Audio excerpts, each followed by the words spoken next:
જંગલમાં ગાડી ચલાવતા એવું લાગે ને વરસાદ ના હોય તો કચ્છના રણમાં ગાડી ચલાવતા એટલી ધૂળ ઉડે છે. તમારા રાજ્યમાં પબ્લિક લિસન્સનું કામ સિવિલમાં 4445 પેશન્ટ કમરના દુખાવા માટે બતાવવા ગયા છે. એ ખરાબ રસ્તાના કારણે એવરેજ 100 પેશન્ટ રોજના બતાવવા જાય છે કમરના દુખાવા માટે. આ બધાયના જવાબદાર તમે આખા ગામમાં જે મચ્છરથી બચવા માટેના બોર્ડ માર્યા છે અલગ અલગ જગ્યાએ, તો મચ્છર પેદા કરવાના કારખાના તમે જ ખોલ્યા છે. આખા જુનાગઢના પુલના કારણે જુનાગઢની ડીવેલ્યુએશન થઈ છે. એ બધાયના જવાબદાર ગાડી ચલાવતા એવું લાગે ને વરસાદ ના હોય તો કચ્છના રણમાં ગાડી ચલાવતા એટલી ધૂળ ઉડે છે. તમારા રાજ્યમાં પબ્લિક લિસન્સનું કામ થયું છે. As per section 270 BNS act મુજબ તમે ડિફોલ્ટર છો, તમે અને તમારી રૂલિંગ પાર્ટી. તમે જાહેરમાં પબ્લિક હેલ્થ અને પબ્લિક એસેટ્સને નુકસાન પહોંચાડ્યું છે. જો પબ્લિક હેલ્થની વાત કરીએ તો મારી પાસે ડેટા છે કે સિવિલમાં 4445 પેશન્ટ કમરના દુખાવા માટે બતાવવા ગયા છે. એ ખરાબ રસ્તાના કારણે એવરેજ 100 પેશન્ટ રોજના બતાવવા જાય છે કમરના દુખાવા માટે. આ બધાયના જવાબદાર તમે જ છો. અને તમે આખા ગામમાં જે મચ્છરથી બચવા માટેના બોર્ડ માર્યા છે અલગ અલગ જગ્યાએ, તો મચ્છર પેદા કરવાના કારખાના તમે જ ખોલ્યા છે આખા જુનાગઢ ખોદીને. એના કારણે જ રોગચાળો ફેલાય છે. અને અત્યારે જુનાગઢની સિચ્યુએશન એવી થઈ ગઈ છે કે જો કોઈ પેશન્ટને રિફર કરે રાજકોટ કે અમદાવાદ અને સાબલપુર પાસે પહોંચે તો કદાચ નસીબદારી આગળ વધે. સાબલપુરના પુલનું જે મિસમેનેજમેન્ટથી કામ ચાલે છે, સાબલપુરના પુલના કારણે જુનાગઢની ડીવેલ્યુએશન થઈ છે. એ બધાયના જવાબદાર તમે જ છો. આજે સાબલપુરના કારણે જીઆઈડીસી નો કરોડો રૂપિયાના બિઝનેસને નુકસાન થયો છે. સાબલપુરના પુલના કારણે જુનાગઢની ડીવેલ્યુએશન થઈ છે.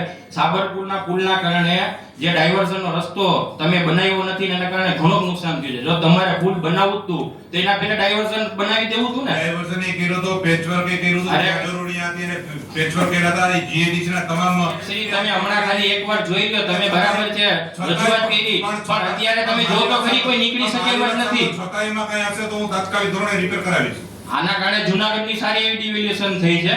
હજી બી ટાઈમ છે, તાત્કાલિક કરાવી નાખો પુલનું કામ, તો વાંધો ના આવે જુનાગઢની પબ્લિકને. કામ તો થઈ ગયું છે ભાઈ સાહેબભાઈ. પુલનું કામ તો સ્લેબે ભરાઈ ગયો તો જેને ફૂંકાવા માટે જે સિમેન્ટ ફૂંકાઈને 28 દિવસ ને 28 મહિના દિવસ પછી પુલ ચાલુ થશે. એ બરાબર છે તમારી વાત, પણ ડાયવર્ઝન જે છે જવા માટેનો જે રસ્તો છે એમાં તો ખાડા છે જ, પણ જે રિટર્ન જે જુનાગઢ થી રાજકોટ થી જુનાગઢ આવે ઈ તો તમે રસ્તો જો ગાડી ચાલે એવી પોઝિશન જ નથી. એના માટે પેચવર્કની સૂચના શાખા અધિકારીને પણ ક્યારે થશે? તમે જો હું રોજ 2 વાર પોતે ત્યાંથી નીકળું છું, ત્યાંથી ગાડી ચલાવી એટલે લોઢાના ટણા જેવું થઈ ગયું છે. જ્યારે વરસાદ ન હોય તો પેલા જુનાગઢમાં કોઈ એકવાર આવે સાબલપુરના પુલ પરથી થઈને જે ડાયવર્ઝન, તો બીજી વાર ના આવે એવી વેલ્યુ થઈ ગઈ છે જુનાગઢની. ના એવું નથી. ના એવું જ છે. તમે પૂછો જનરલ પબ્લિકમાં સવાલ પૂછો. કારણ કે જ્યારે જરૂર પડી છે, મને રાતે પણ ફોન આવ્યા છે ને, રાતે મેં અધિકારીઓને કર્મચારીઓને મોકલેલા છે. તમારી બધી અત્યારે સિચ્યુએશન જો તમે ત્યાંની અત્યારે જે લાઈવ સિચ્યુએશન તમારી જે છે પણ કઈ જરૂર હશે તો હું અત્યારે તમે તાત્કાલિક ત્યાં પેચવર્ક હા તાત્કાલિક. અને બીજું એક વિચારવા જેવી વાત તો એ છે કે આપણે અગ્નિકાંડ પછી એક એસઓપી તૈયાર કર્યું હતું. કમિશનર સાહેબે છે ને કલેક્ટર સાથે મીટિંગ કરી હતી, પછી આપણે બધા અધિકારીઓ સાથે પેલી મીટિંગ જે કરી હતી એ 7 તારીખે કરી હતી કલેક્ટર સાથે. એના પછી જે 12 તારીખે બધા અધિકારી સાથે મીટિંગ કરી હતી ને એસઓપી માં એવું નક્કી થયું હતું કે ભાઈ લેખિતમાં મંજૂરી સિવાય જુનાગઢનો એક બી રોડ ખોદવો નહીં. ને એમાં એવું નાખ્યું હતું કે વોર્ડ એન્જિનિયર ઊભો હોવો જોઈએ. એના પછી મજેવડી ગેટ થી દોલતપરા એના 10 દિવસ પછી આખું ખોદી નાખ્યું. બરોબર. ઈ રસ્તો જે તમે ખોદો બરોબર, ઈ લેખિત મંજૂરી દેવાની ક્યારે? ચોમાસાના 1 મહિના પહેલા ખાડા ભરવાના હોય, ખાડા કરવાના ના હોય. ઈ જ્યાં પાઇપલાઇન તમે જે નાખી ઈ પાઇપલાઇન તમે ચોમાસા પછી નાખો તો શું ફેર પડે? એના બાજુમાં જે ભૂગર્ભ ગટર વાળા હીરો હોન્ડાના શોરૂમ પાસે ખોદી નાખ્યો. હમણાં 3 દિવસ પહેલા તમે જે વિડિયો વાયરલ કર્યો હતો ખાડા પુરાવીને, ઈ દોઢ મહિનાથી અહીંયા પ્રોબ્લેમ હતો. ઈ ખાડા એવા ખરાબ હતા કે કોઈ ગાડી લઈને નીકળી ના શકે. ઈ 1.5 મહિના પછી કર્યો છે તમે જે કર્યો ને ઈ. ધ્યાને કોઈ પણ અમને ફોન કરતા હોય છે એટલે જ્યારે પણ ફોન કરે છે ત્યારે અરે તમે અત્યારે સાહેબ ખાલી મીડિયા વાળા અહીંયા જાઓ ને જોઈ લો કેવી હાલત છે રોજની એવરેજ. ત્યાં મેં તાત્કાલિક ધોરણે ત્યાંથી હું એક છોકરાને બેસાડીને મેં સર્વે કરાવ્યો તો રોજના 1200 થી 1500 ગાડીઓ નીકળે છે. ત્યાંથી નીકળવું મહા મુસીબત થઈ ગઈ છે.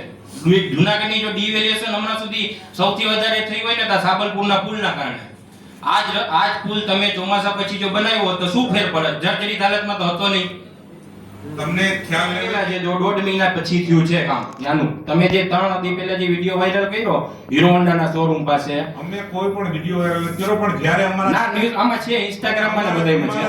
જ્યારે પણ આવ્યું હોય ને ત્યારે અમે તાત્કાલિક ધોરણે અધિકારીઓને કહીને એનું નિરાકરણ થાય એના માટે તાત્કાલિક પણ જો હું ખોટો નથી, મેયરશ્રી ત્યાં કેમેરા છે નેત્રમના 1.5 મહિના પહેલા ખોઈતું હતું ભૂગર્ભ ગટરવાળાએ, કદાચ આપણે ચાવડા સાહેબ અહીંયા છે જ. ને મારું કહેવાનું એટલું છે મેયરશ્રી, એક મિનિટ, મારું કહેવાનું એટલું છે કે તમે આ જે ખાડા ખોદો ઈ ચોમાસા પછી કરે તો શું ફેર પડે? એટલો રસ્તો ચોમાસા, આજે ઈ રસ્તા પર બહુ હલાકી થઈ ગઈ છે. અલ્પેશભાઈ અને નબળું કામ કરે ને બ્લેકલિસ્ટમાં નાખો.